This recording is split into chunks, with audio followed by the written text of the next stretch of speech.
Indie comic review time. Let's talk about Escape #1. Escape is written by Rick Remender with art by Daniel Acuna. It's described as an ongoing in its press release. The first issue was released on August 20th of 2025, and it is a war comic. While the genre had quite the heyday that lasted for decades, you really saw a lot of war comics during the 1940s, of course, but the popularity actually exploded after. There'd be waxes and wanings, but by 1980s it was really done as a big dominant genre. That's to say the popularity had gone out of it, not that you never see war genre comics, case in point. Now this one also has anthropomorphic characters.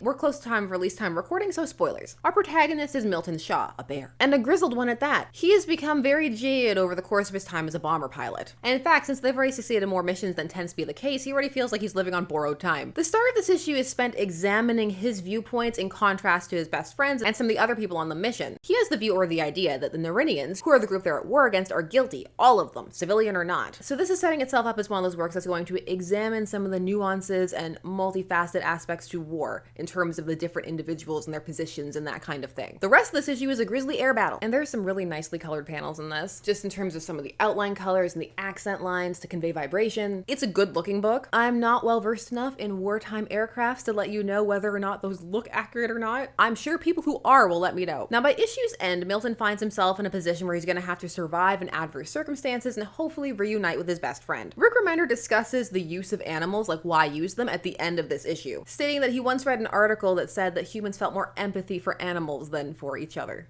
For the human animal. And since this story seems poised to explore some potentially very inhumane things, these anthropomorphic characters can serve to make certain messages clearer, or easier to bear. Oh, it was a pun by accident. This is the bones of something interesting and heartfelt, and if you like wartime narratives and things that play in that genre, it may be for you. However, if you don't, this is very much that, and leans into those tropes, so if so, it may not be up your alley. You are forewarned, for forewarned is forearmed. So this was just a quick mini discussion of issue 1, and now I want to hear from you. Have you checked out Escape? Are you planning to? Do you have a favorite wartime comic? If so, I'd love to hear what it is. Please leave all your thoughts down below.